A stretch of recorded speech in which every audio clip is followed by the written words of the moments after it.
Before I introduce our panel, I wanted to give a bit of context to this discussion and the programme of events it is part of. For anyone who isn't familiar with us, Steer is a global consultancy. We have been at the forefront of rail advisory for almost 50 years, advising private and public sector clients, shaping railways across the globe. We're therefore eager to join the Railway 200 celebrations, and this is the second event in our Beyond the Rails programme for 2025. So what's this important discussion all about? The story of railway innovation is a story of bold entrepreneurs, brilliant engineers, and forward-thinking investors. From engineers like Stevenson and Brunel, and entrepreneurs like Watkin and Hudson, who built the Victorian railways, to British Rail's innovators like Terry Miller, Bob Reed, and Chris Green, who transformed rail services, to more recent private sector innovators in the passenger and the freight sector, challenging traditional models. Innovation has always shaped how our railways develop. So, how do Britain's railways continue to harness entrepreneurial spirit and the space to innovate? How should the government shape its collaboration with the sector to unlock creativity, investment, and a thriving economy? And what about elsewhere in the world? So now I'd like to introduce today's panel. Today we welcome Sir Andrew Haynes, OBE, the CEO of Network Rail. With a career spanning senior roles in South West Trains, First Group and the Civil Aviation Authority, since 2018 he's been shaping the future of UK rail through his leadership at Network Rail, with a transformative agenda that puts passengers and freight users at the heart of operations, alongside establishing arrangements for the creation of Great British Railways. Shamit Gaja, OBE, Managing Director of West Coast Partnership Development, a powerful advocate for innovation and inclusivity in transport. Shamit's career spans government and industry, including roles at RSSB, the National Skills Academy for Rail, and as Chair of the Trustees for the Campaign for Better Transport. She's also President of the CILT Railway Study Forum and a Non-Executive Director of Women in Rail. Tim Shoveler. Tim has over 30 years' experience in the rail industry, starting as a guard with British Rail and rising through leadership at Eurostar, East Midlands Trains, Stagecoach and Network Rail. He became the CEO of Freightliner Group in August 2023. So Tim brings unmatched frontline experience alongside his strategic perspective. Julia Prescott, CBE, co-founder of Meridian and Deputy Chair of the National Infrastructure Commission, an infrastructure visionary and policy influencer, Julia brings a global lens to our event, playing a key role in shaping long-term investment in the UK and beyond. Meridian is notably the single largest investor in the Tours Bordeaux high-speed line. Julia also serves as chair of Neuconnect and Fulcrum Infrastructure and is co-chair of the Global Infrastructure Facility and an honorary professor at the Bartlett School, UCL. And finally, James Bain, Chief Operating Officer of Worldline globally. With a career shaping digital transformation in rail, James is set to share his powerful perspective on the future of mobility tech. From pioneering onboard EPOS systems at Virgin Trains to founding RedSpottedHanky.com and leading Worldline's regional operations, James has been at the forefront of innovation in transport ticketing and payments, using technology to shape the passenger experience.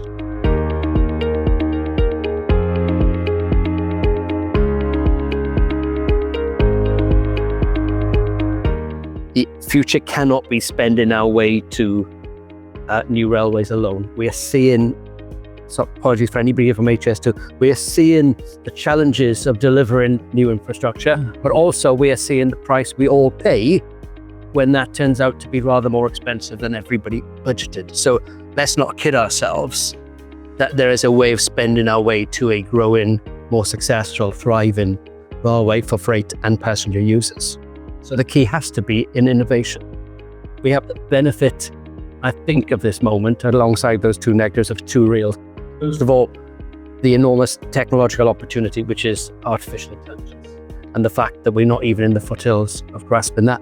And secondly, I would say this, but I genuinely believe that GBR gives us an opportunity to innovate because it separates the operating of the railway again from government to a degree, and it declutters all the contractualization, which has made innovation expensive, which has given people the wrong sort of incentives when it comes to innovate. And lastly, it deals with some of the regulatory burden, which is one of the other inhibitors to innovation. It will require an enormous cultural change. We are in a crossroad where GBR is going to be the only game in town. We all need to be behind it. And we all need to make sure that we do that in a way that makes the railway relevant now and in the future.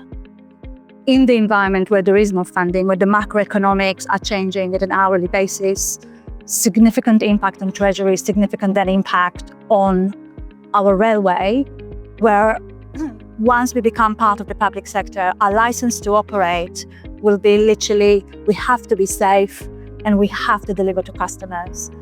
And to be able to deliver to customers, it means we will need to keep being relevant to the customers. The entrepreneurship aspect, I think, will I hope, become from a new GBR that will be, I hope, kind of customer focused at its heart, at its design and vision. We need to have entrepreneurship and culture of growth. You cannot have a culture of growth if we are just going to be very compliant.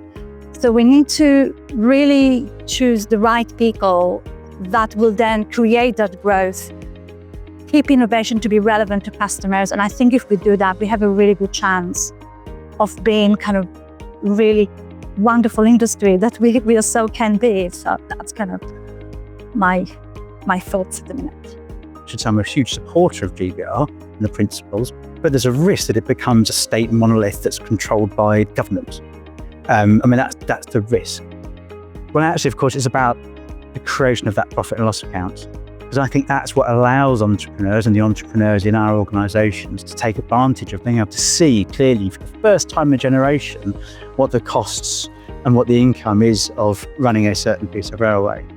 And that's a step change. And we've seen when we ran the South West Trains Alliance 10 years ago, some wonderful examples of how when you bring those things together, it does a couple of things. It empowers, and I'm big on that, but also it educates. There is nothing being so educational as understanding how the truck industry works. And I operate 250 of them.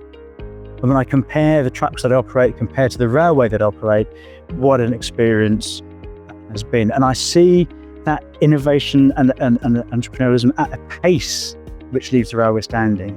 In just 4 months, our biggest customer, Maersk, has moved all of their ships from one port, Felixstowe, to another one at London Gateway.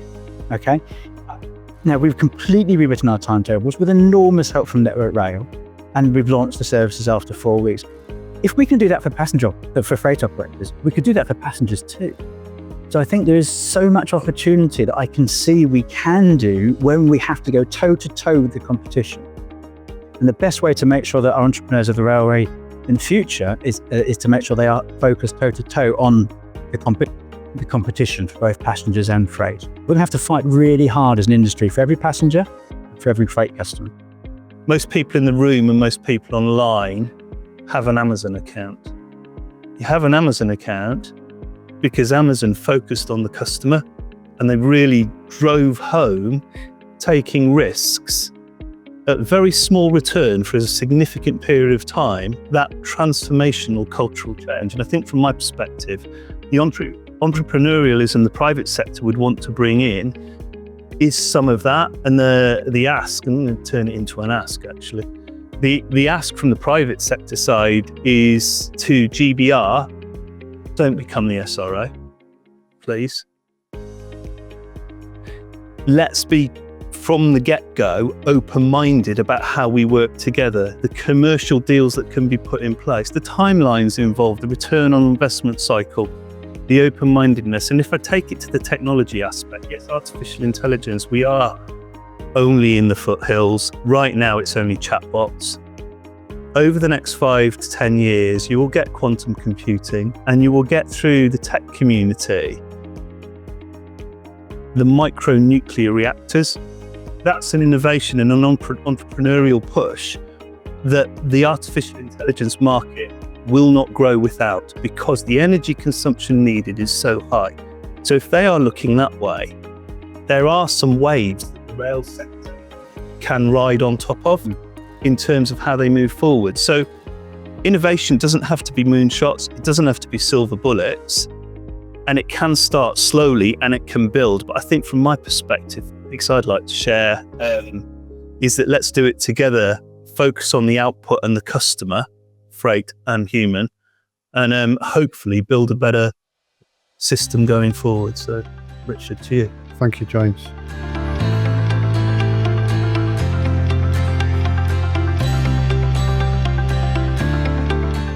The issue about a regulated asset base is that you don't have a homogenous income. You have people who have choice as to whether or not they go on railways, and not all the time, as we saw during COVID, that they do. So what we need to think of is really strong ways in which you can get revenue. Now, my experience in France was, taking the toll of the trains, that you actually booked trains on an annual basis, took the income from that, but you knew you were going to book. And the interesting parallels I'm thinking of between GBR and also SNCF, giving that reliability over the long term, could provide that. And I think that from the railway point of view, I think it's going to be important not necessarily to follow other utilities, financial technologies, but think of those that are relevant to the railway but that are still going to sit with investors. Because we've got to crowd that capital in, because otherwise a lot of the things that you're talking about won't. So financial technology, but you weren't expecting that.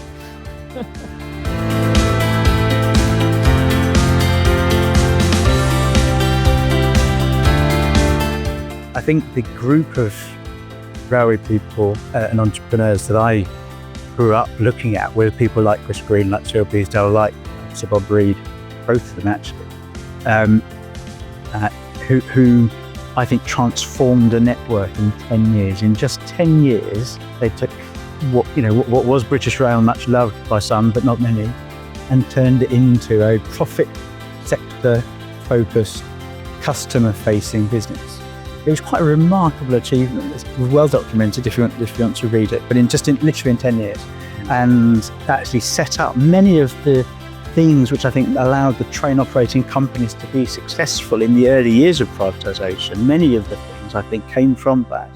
And and I think what was it about it? Well, because actually they had the ability to act fast, make decisions, and apologise when they got it wrong. So in a way that is just foreign from the way that we have to run the railway today, I'm afraid.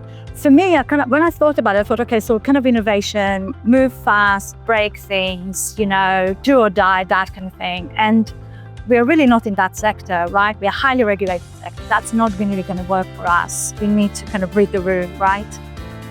And so I thought, actually, what really works for railways is the second movers, because the first movers have a high risk of R&D, they have the high risk of commercialization, and it's really difficult within our sector to do that.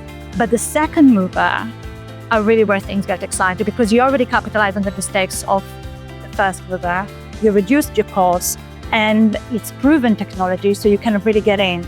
And then I kind of wrote a list and I thought, oh, kind of, who are really good second movers? And honestly, I was really surprised. I Googled this, so don't take any credit for that. And MySpace, that was the first mover. It's now Facebook, so Mark Zuckerberg for you. Alta Vista, if anyone remember that, it's the second mover was Google. Converse, Nike, BlackBerry, iPhone, Apple, etc. The list goes on. It's really quite interesting. Couch surfing is now Airbnb. So obviously different companies, but first movers didn't really quite make it. But the second movers, the fast movers, whatever you want to call it, were really kind of able to upscale and kind of really capitalize on the market. So that's my kind of thought of that.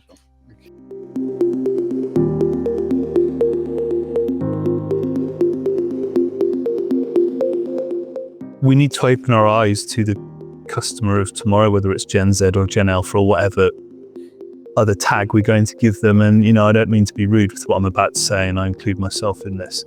Looking around the room, and I can't see you online, I'm not sure there's anyone here that was born in this century. That's the first point. Second point, there is one in the room. Yes, thank you very much. And that's normally what happens when I ask that question. Second point, the children of today will probably, more than likely, through transformation of society, see in the next century in the Western world. 75 years ago was 1950. Doesn't feel that long ago when you say it like that. And I do think we have to bring a focus in. And there's one thing that I would ask of GBR as it is set up. And this isn't meant to be a pun, so excuse me before I say it, but it would be really amazing if GBR implemented a shadow board of younger people within their ecosystem of, sorry Andrew, governance, that were given the challenge to look at the customer of today and tomorrow. I'm too old for it now. I've got a grandson now as well. So, that would be the final point I would make, is look forward and embrace the talent and the youth of today.